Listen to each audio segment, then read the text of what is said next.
Hey everybody, this is Captain reporting for duty, giving you my weekly comic book review for October 25th, 2023.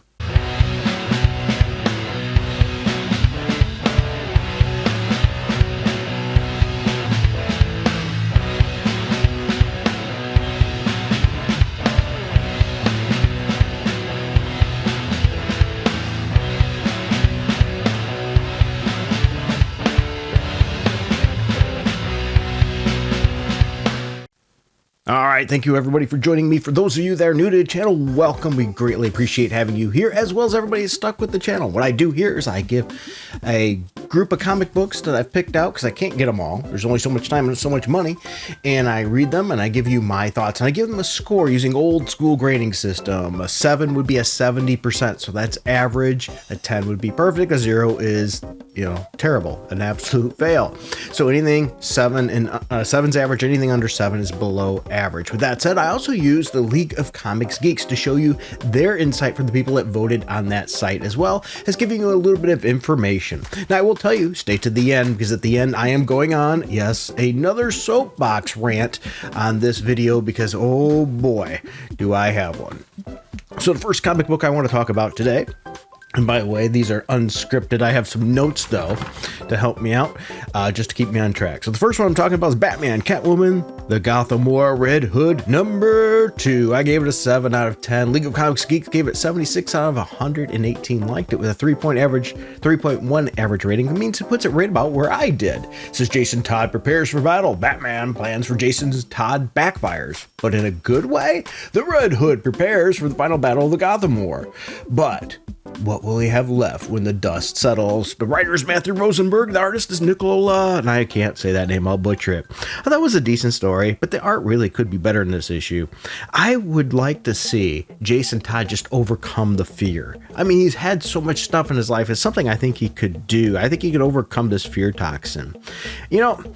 Too many books and too many tie-in books, and this is another one. To get the complete story, we're gonna have to get other things. I've never been a fan of when you have to buy this book and then the book out of this series and jump to a book in this series to get the whole thing. It just makes it a little hard to follow. Are you a fan of that? I'd like to know that. Let me know in the comments. Do you care if you have to jump and buy a book from a different series or 2 or 3, or do you or does that bother you like it does me? All right, the next one I want to talk about is another one from the dawn of DC, The Flash, number 2. I gave it a 7 out of 10. League of Comics Geeks had 149 out of 172 like it, with a 3.8 average rating, so they gave it a higher rating than I did. It says Wally West faces massively powered up old foes, as well as a new mysterious being. He encounters a group of alien explorers who are very interested in Wally's powers, which continue to glitch. Also, something seems to be literally bubbling up in Keystone City as the new era for the Scarlet Speedster continues. A new character debut as well, The Stillness. The writer is Simon Spurrier and artist Mike Deodato Jr. I thought it was an interesting story. It's a little convoluted though, but sometimes we tend to get that with Flash stories, and I didn't care for this artist's work on the previous Flash issue. I thought it was a little better on this, but hey, take a look at the cover of this. Look at Flash's neck. It looks like he's becoming Mr. Fantastic. His neck is getting stretched there. Still not the perfect artist in my opinion for this book, but I do think it was a little better than it was before. So let's jump to another Dawn of DC book, which, speaking of a little better, and that is Green Arrow number 5. League of Comics Geeks at 134 out of 142 liked it with a 4 average rating, where I gave it a 7.3. Not quite as high as they did. Past, present, and future Oliver Queen fight for who gets to return home, but at what cost? And we get some information with Arsenal and Black Canary are joined by an unlikely ally, it says, in the hunt for Amanda Waller as they uncover a large piece of the Dawn of DC puzzle. This one is written by Joshua Williamson. Artist is Sean, because I butchered that name. Sorry about that. Anyway, it's I will say we had the aeroplane in this. Aeroplane, get it? I like that humor. That was a nice touch there. I gave it a little bump up for that. Good art, good pacing, decent story, even though I'm not a big fan of stories that jump all over timelines and things like that. This one hasn't been bad. I've been enjoying it. I am looking forward to the last issue number 6 of the series. Is this a series that you've been checking out? If you're a Green Arrow fan, maybe you should. You might like this. If you're not a Green Arrow fan, I can see how it might not be pulling you in, and that's okay too. But if you are, you might be missing out if you're not getting this. Hey guys, today's video is sponsored by my wallet. Yeah, I'm not trying to push any kind of wallet or pimp any wallet out. What I mean is it's sponsored by my personal wallet and the cash that comes out of it to pay for these things. If you want to help with this, you can hit like, subscribe, that notification bell. Those are great ways to get started. But if you find yourself in a position where you can help the channel more, we have a Patreon and a subscribe star down below that you can click on those links. And for as little as $1 a month, you'll have special videos and things to just you, music that you can get. Or maybe if you wanted to, a one-time donation just to help out, we have a Streamlabs link down below. Or we also have, if you go to the Patreon shop, you could buy a song for like $3. I wish I could put them a little lower, but that's the minimum they allow for that.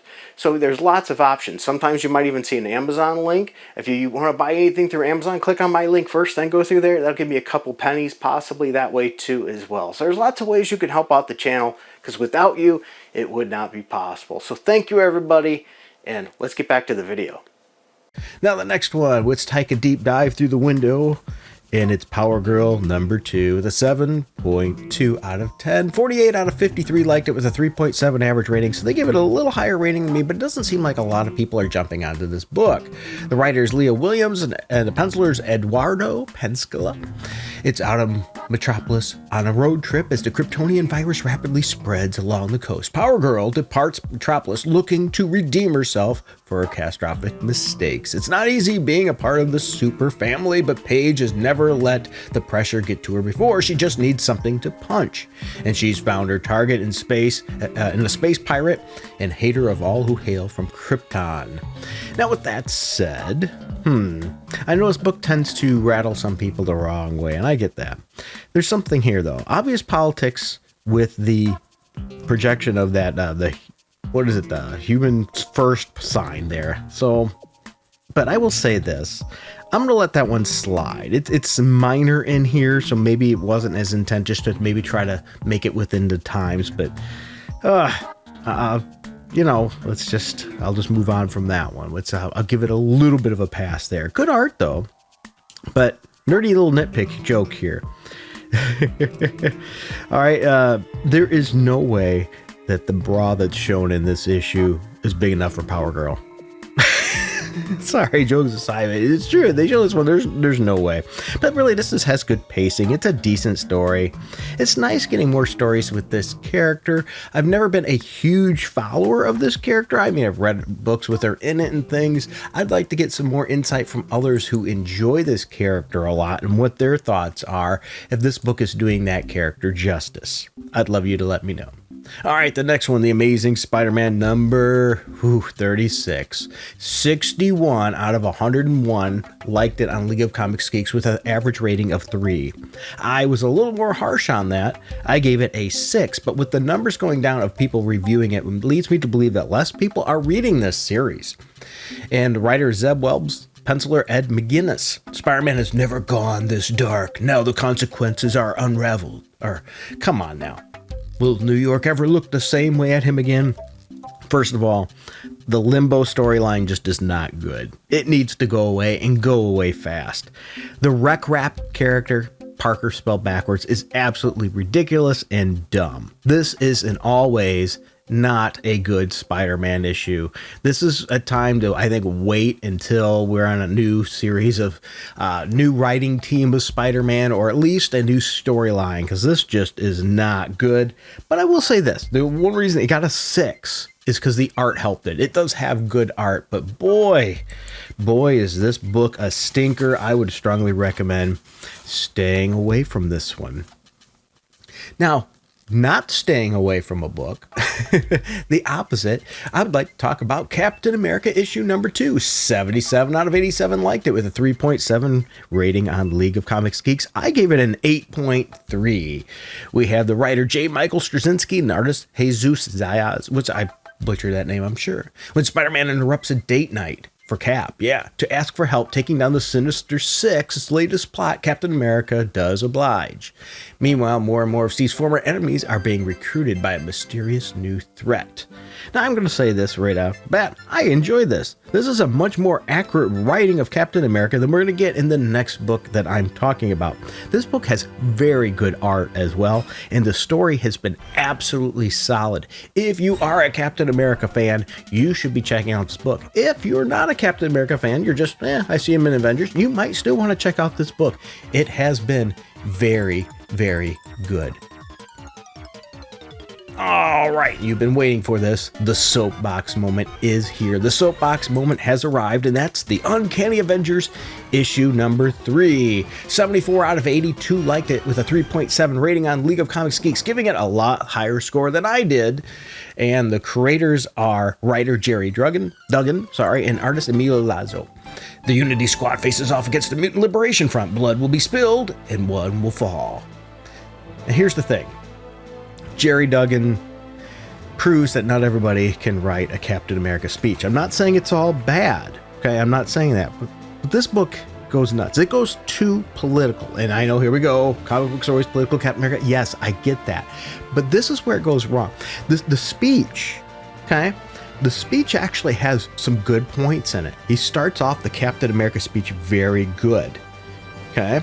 America shouldn't be but then he goes from us being united and things and starts dipping into things where he shouldn't. Now I'm going to pull up my notes here because I want to make sure that I don't misquote anything, and I'm going to show you these things too as well on this speech, because I think this is a important thing to discuss, because there is definitely some good here, but there is definitely some very bad as well, and that's where it goes really off the rails in my opinion. And maybe you could tell me too, what are your views on the Captain America speech as well when I'm done talking about it? Am I just an old man yelling at the clouds or not? So for here, as I was saying, I think divisions in this country are being sowed by those who will benefit by fracturing us. Okay, I can get that. That's with the times. My America celebrated our independence not just as a country, but as individuals as well. In this country, we are all promised life, liberty, and the pursuit of happiness. The chance to be the person we are born to be. I didn't grow up afraid of our differences. I think that part's great. That was a wonderful part of the speech, very Captain America-like. And it continues. I volunteered to fight for this country when we were attacked by an axis of... And it goes on... And he says how he's not happy, and you'll see that in this particular picture here, how the safety is there for the X-Men. He says, I'll be honest with you, I was unhappy that my mutant friends felt that their health and safety couldn't be guaranteed in this country, that they needed something more than America. Well, that was a shame. I am loyal to the dream. I thought that was great. That absolutely great. Everybody should feel safe here. But then the mistakes start popping out. This is where he takes off the Captain America and the writer self-inserts political bias of their own.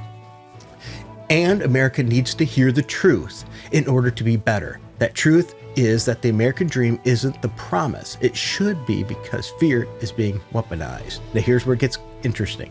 Americans shouldn't be afraid of different races. Good job. Americans don't need to be afraid of the poor and addicted. Very true. Good job. But here we go. Americans shouldn't be afraid of what you're reading. This is directly a books are being banned, which is not true.